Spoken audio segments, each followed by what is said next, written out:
The night I saw doubt replace the warmth in his eyes, I felt something inside me collapse that I didn't know how to rebuild.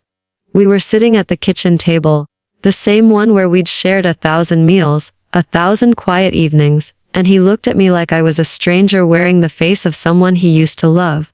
I hadn't cheated. I hadn't lied about money or hidden some terrible secret. What I'd done was smaller, quieter, and somehow that made it worse. I'd broken promises I didn't even remember making. The little ones. The daily ones. The kind that hold a life together when nothing else does. I watched him stand up and walk to the bedroom without saying goodnight, and I knew then that trust isn't something you lose in one dramatic moment. It crumbles slowly, like old paint peeling off a wall, until one day you realize there's nothing left holding the surface together. That night, I understood that earning it back wouldn't be about grand gestures or tearful apologies. It would be about showing up differently, every single day, until he could see me again. My name is Rachel. When I turned 47 the month everything started falling apart. I say that now like it was sudden, but the truth is I'd been letting things slip for years without noticing. I worked as a project coordinator for a mid-sized consulting firm, the kind of job that sounds important but mostly means answering emails at midnight and apologizing for other people's mistakes. I was good at it. Maybe too good. I could juggle 12 tasks at once, fix problems before they became disasters, and still make it look effortless. At least that's what I told myself. At home, I thought I was doing the same thing. Keeping everything balanced. Making sure the bills were paid, the groceries were bought. The house stayed clean enough that we wouldn't feel ashamed if someone stopped by. My partner David and had been together for 14 years. We'd met at a friend's barbecue when I was 33 and he was 35. Both of us cautiously optimistic that maybe it wasn't too late to find something real. He was a high school history teacher, the kind who actually cared whether his students understood the material or just memorized it for tests. He had this way of listening that made you feel like what you were saying mattered, like he was genuinely curious about your thoughts, even if you were just complaining about traffic or talking about what to have for dinner. In the beginning, we were careful with each other. We both had our histories, our old wounds, and we moved slowly, testing whether this thing between us could hold weight. And it did. For years it did. We bought a small house together in a quiet neighborhood where the trees were old enough to provide real shade and the neighbors knew your name but didn't pry. We had routines. Saturday mornings, we'd make breakfast together, him handling the eggs while I dealt with the coffee, and we'd sit on the back porch, reading different sections of the newspaper, occasionally reading passages aloud to each other. Evenings, we'd cook dinner side by side, moving around the kitchen in a rhythm we'd developed without ever discussing it. But somewhere along the way, I started treating our life together like another project I was managing. I stopped asking David about his day and started just updating him on mine. I stopped listening when he talked about his students or his frustrations at work, offering quick solutions instead of just being present. I forgot his doctor's appointments. I missed the concert he'd been excited about for months because a work crisis came up, and I didn't even think to check if someone else could handle it. I promised I'd fix the broken hinge on the closet door and never did. I said I'd go through old photos with him one weekend and kept postponing it. Small things.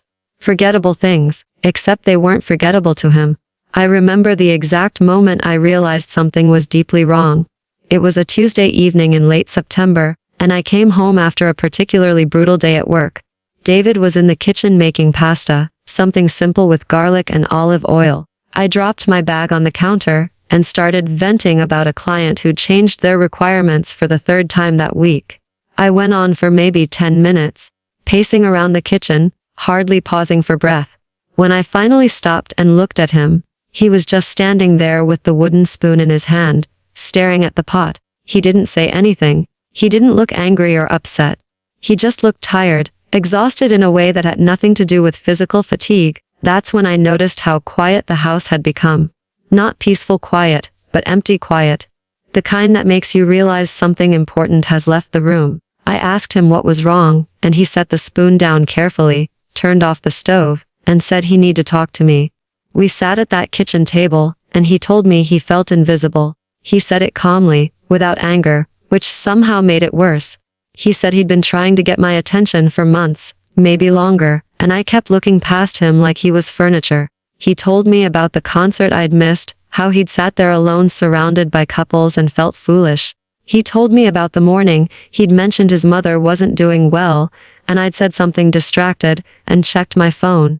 He told me about the countless times he'd started a conversation, and I'd finished it with advice he didn't ask for, or by turning it back to my own problems. Comment below where you're watching from and share if life has ever tested you like this. Don't forget to subscribe. The story is just beginning. I didn't know what to say. Part of me wanted to defend myself, to list all the things I did for us, all the ways I kept our life running smoothly. But sitting there watching him, seeing how carefully he'd chosen his words, how much courage it must have taken to say this out loud, I realized defending myself would only prove his point. I was still trying to manage the situation instead of feeling it. The thing is, I used to be different. When David and I first got together, I was present. I listened. I noticed things. I remember the first time he cooked dinner for me at his apartment, how nervous he was, how he kept checking the sauce and apologizing in advance if it wasn't good. I'd sat at his small kitchen table and watched him move around, and I'd felt something shift inside me, this recognition that here was someone who cared about getting things right, not for show but because he genuinely wanted to make me happy. I'd asked him questions about his day, about his students, about the book he was reading, and I'd meant it. I'd wanted to know him. But over the years, work had consumed more and more of my energy. My company went through a restructuring that left me doing the job of two people. Projects became more complex, deadlines more urgent, clients more demanding. I started checking my email first thing in the morning and last thing at night. I brought my laptop to the dinner table. I took calls on weekends. I told myself it was temporary, that once things settled down I'd have more time, more energy, more presence. But things never settled down. There was always another crisis, another deadline, another problem that needed solving right now. And David never complained. That was part of the problem. He was patient, understanding, supportive. When I had to work late, he'd save me dinner. When I was stressed, he'd make tea and bring it to my desk without comment. When I canceled plans, he'd nod and say it was fine, we'd do it another time. I mistook his patience for contentment. I thought as long as he wasn't angry, everything was okay. I didn't see that I was slowly draining some essential between us, that his silence wasn't agreement but resignation. There were warning signs I'd ignored. A few months earlier, I'd found him sitting alone in the living room on a Saturday afternoon, just staring out the window. I'd asked if he was okay, and he'd said he was fine, just thinking. I should have sat down beside him and asked what about.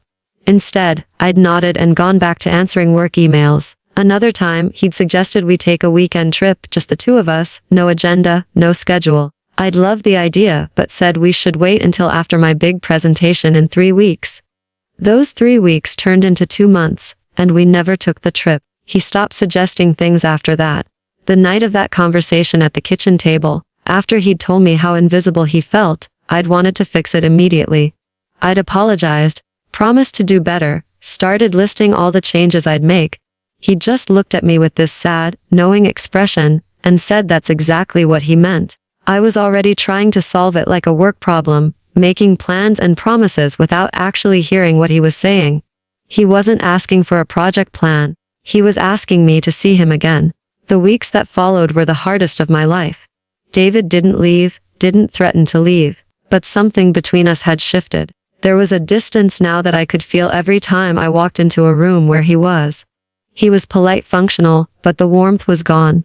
When I tried to talk to him, really talk, he'd listen but his responses were brief, guarded. He'd built a wall, and I understood why. I'd taught him that opening up to me meant being ignored or having his feelings managed instead of felt. I kept trying to prove I was different now, but everything I did felt wrong. I'd come home from work and immediately ask about his day, but it felt forced, like I was following a script. I'd put my phone away during dinner, but I could feel myself itching to check it, and he could tell. I'd remember to ask about things he'd mentioned days before, but it came across as me keeping a checklist rather than genuinely caring. The harder I tried, the more obvious it became that I didn't know how to just be with him anymore, without treating it like a task to accomplish. One night about 3 weeks after our conversation, I found him in the spare room we used as an office, looking through old photos on his laptop. I stood in the doorway watching him, and even from behind I could see the slump in his shoulders. I asked what he was looking at, and he turned the screen toward me. It was a photo from maybe 6 or 7 years ago, the two of us on a hiking trip we'd taken, both of us muddy and exhausted and grinning. I remembered that trip. We'd gotten lost for hours, ended up miles from where we'd intended to be, and instead of fighting about it we'd laughed until our sides hurt, and made up ridiculous stories about what we'd tell people. In the photo, he had his arm around me and I was leaning into him. And the way we were looking at each other, you could see something alive between us, something bright and unguarded. He closed the laptop without saying anything, and I realized he was mourning us. Not the relationship as it existed now, but what we used to be, what we'd lost without either of us quite noticing when or how. I wanted to tell him we could get that back, but the words felt empty. How could I promise something I didn't know how to deliver? The breaking point came a few weeks later. I'd been making an effort, or what I thought was an effort, to be more present. I was asking questions, putting my phone away, trying to engage. But one Saturday morning, he told me his best friend from college was in town and wanted to meet for lunch. He asked if I wanted to come. I said yes immediately, thought I was doing the right thing by showing interest in his life. But the entire lunch, I could feel myself performing, smiling at the right moments, asking appropriate questions, nodding along. I wasn't actually there. I was monitoring my own behavior, checking boxes in my head, making sure I was doing presents correctly. Afterward, in the car on the way home, David was quiet. I asked if something was wrong, and he pulled over into a parking lot and just sat there for a moment with his hands on the wheel. Then he said he couldn't do this anymore. My heart stopped. I thought he was about to end things. But what he said was worse. He said he couldn't keep being a project I was trying to complete. He said every interaction with me now felt like I was studying for a test on how to be a good partner, that nothing felt genuine anymore, that he missed the version of me who didn't have to try so hard, because it just came naturally. He wasn't wrong. I'd been so focused on changing my behavior that I hadn't changed what was underneath it. I was still approaching our relationship like something to manage, to fix, to get right. I hadn't actually let go of the mindset that had created the problem in the first place. I was just applying it in a different direction. That night, after we got home, I didn't try to talk to him. I didn't apologize again or make new promises. I just went for a walk. It was cold early November, and the streets were covered in wet leaves that made a soft sound under my feet. I walked for hours, not thinking about solutions or plans, just letting myself feel the full weight of what was happening. I'd broken something precious through carelessness, and now I didn't know how to fix it. Maybe couldn't fix it, and that possibility was terrifying. I ended up at a small park a few miles from our house, sitting on a bench under a streetlight. There was an older woman there with a dog, one of those patient old dogs that walks slowly and stops to sniff everything. She sat down on the other end of the bench, and we were quiet together for a while. Then she said her husband had died 2 years ago, and what she missed most wasn't the big moments but the small ones. The way he'd hum while making breakfast. How he'd always check that the doors were locked before bed, even though she'd already checked them. The sound of his footsteps in the hallway. She said she'd taken all of it for granted when he was alive, thought she'd have forever to pay attention. I didn't tell her my story, but I think she knew anyway. Before she left, she said something I haven't forgotten. She said the hardest part of loving someone is that you can't fake presence. You either show up or you don't. And showing up doesn't mean being in the same room or saying the right words. It means letting go of everything else long enough to actually see the person in front of you. After she left, I sat there for a long time thinking about that. I'd been so focused on what I needed to differently that I hadn't considered who I needed to become differently. The problem wasn't my actions. It was my attention. I'd spent years training myself to split my focus, to handle multiple things at once, to always be partially somewhere else. That skill had made me successful at work, but it had made me absent in my life. When I finally went home, David was in bed reading.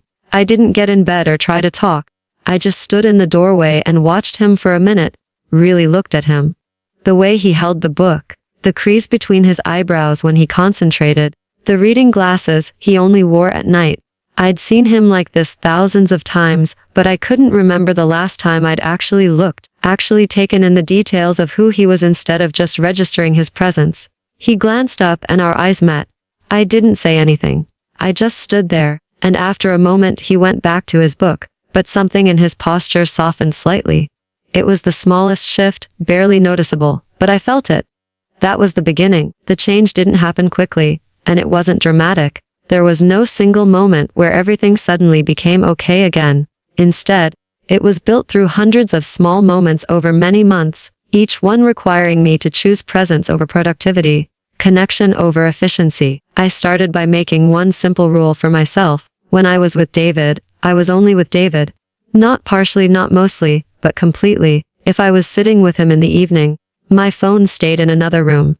Not on silent in my pocket where I could feel it vibrate, but actually in another room where I couldn't reach for it even if I wanted to. If he was talking, I stopped whatever I was doing and turned toward him, giving him my full attention even he was just mentioning something ordinary about his day. At first, it was almost painful. My brain kept trying to multitask, to sneak in quick checks of my work email, or to plan tomorrow's schedule while he was talking. I had to constantly pull my attention back, remind myself to actually listen instead of waiting for my turn to speak. Sometimes I'd catch myself offering solutions when he just wanted to share, and I'd stop mid-sentence, apologize, and ask him to continue. There were evenings where I'd sit beside him on the couch and feel my whole body vibrating with the urge to get up and do something productive. My mind would list all the things I could be accomplishing instead of just sitting there.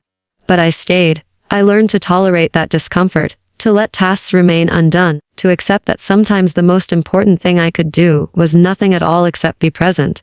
Slowly, carefully, David started opening up again. Not all at once, but in small ways. He'd mention something that happened at school, and when I asked a follow-up question, he'd give a longer answer. He'd suggest watching a movie together, and when I agreed without checking my phone halfway through, I'd notice him relax a little more. He'd tell me about a student who was struggling, and I'd just listen, not jumping in with advice, and afterward he'd say thank you in a way that let me know something had shifted. The real turning point came about 5 months into this process. David's mother had been declining for a while, and one evening he got a call from his sister saying she'd been hospitalized. He needed to drive 3 hours to see her, and he was planning to go alone the next morning. I saw him in the kitchen that night packing a small bag, moving slowly, his face tight with worry. Without thinking about work or deadlines or any of the dozen things I had scheduled, I said I was coming with him. He started to protest, saying I had that important meeting I'd been preparing for. And I did. It was a big presentation, weeks of work, a client I couldn't afford to lose. But standing there looking at him, I realized there would always be another meeting, another deadline, another crisis at work. There wouldn't always be this moment, this opportunity to show him that he mattered more than any of it. I called my colleague that night and asked her to cover the presentation. Then I packed my own bag and told David I was driving so he could rest. The next morning, we left before sunrise. He was quiet for the first hour, staring out the window at the dark highway. Then he reached over and put his hand on mine where it rested on the gear shift. He didn't say anything, but he didn't need to. That touch held everything, acknowledged everything, forgave everything. We spent 3 days at the hospital. David's mother recovered enough to go home, but it was a close call. During those long hours in the hospital waiting room, we talked more than we had in years.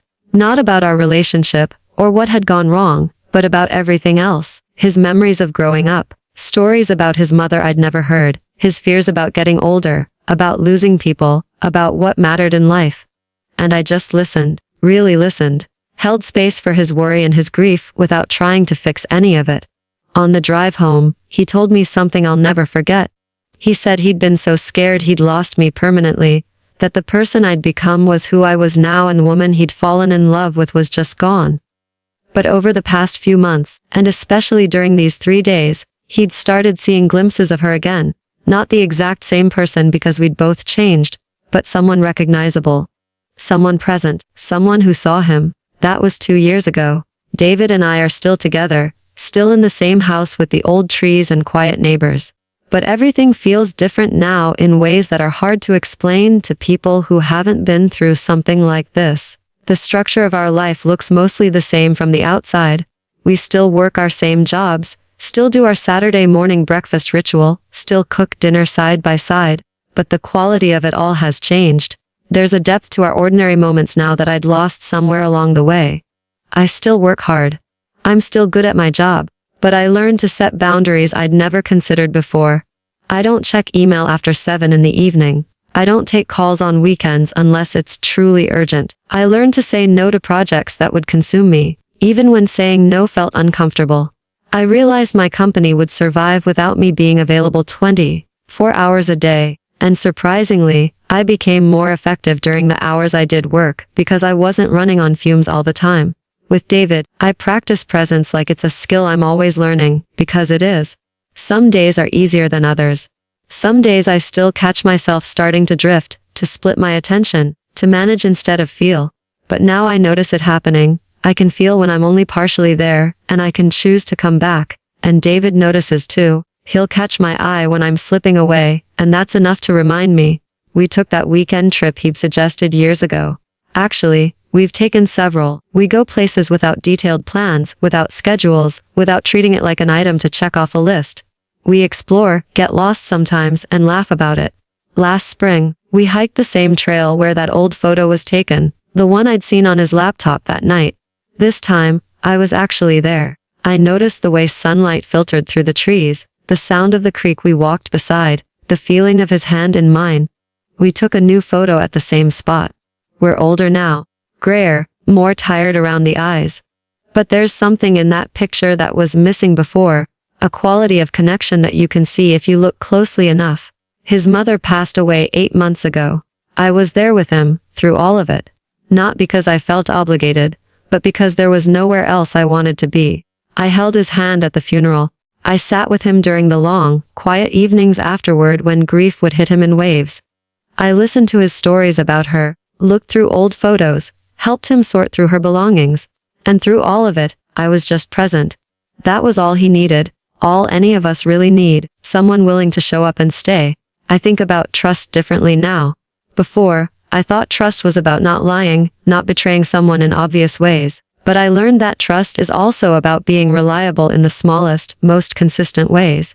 It's about showing up when you say you will, not just physically but emotionally. It's about letting someone know, through your presence and attention, that they matter more than your to-do list. Earning back David's trust wasn't about grand romantic gestures or dramatic apologies. It was about changing who I was willing to be in the tiny, unglamorous moments that make up a life together. It was about choosing him over my phone 1,000 times. Choosing conversation over productivity. Choosing presence over performance. The irony is that in letting go of my need to manage everything, to control everything, to be productive every moment, I became better at my job, better in my relationships, better at life in general. I'd spent years believing that splitting my attention made me more efficient. But really it just made me scattered. Learning to be fully present in one thing at a time made me more effective at everything. Sometimes I wonder what would have happened if David hadn't spoken up that night at the kitchen table. If he'd just kept accepting my half attention, kept making excuses for my absence, kept waiting for me to notice on my own. I think eventually something between us would have broken beyond repair. I'm grateful he loved himself enough to ask for what he needed, and that I loved him enough to hear it, even though hearing it was painful. These days, when I'm sitting on our back porch on Saturday mornings, coffee in hand, I make sure to actually be there. I notice the way morning light filters through the leaves. I listen to the birds, to the sound of David moving around inside making breakfast. I feel the warmth of the mug in my hands, the cool air on my face. I let myself be nowhere else except exactly where I am. And in those moments, I understand that this is what I almost lost. Not just a person or a relationship, but the ability to actually inhabit my own life, instead of constantly being somewhere else in my head. Trust, I've learned, isn't something you earn once and then keep forever. It's something you tend to daily through small, consistent acts of showing up. It's fragile and requires care, but it's also stronger than I ever imagined when it's built on genuine presence, rather than empty promises. And the only way to truly be trustworthy is to become someone who values connection more than productivity, who understands that the most important things in life can't be multitasked or managed, only experienced one precious moment at a time.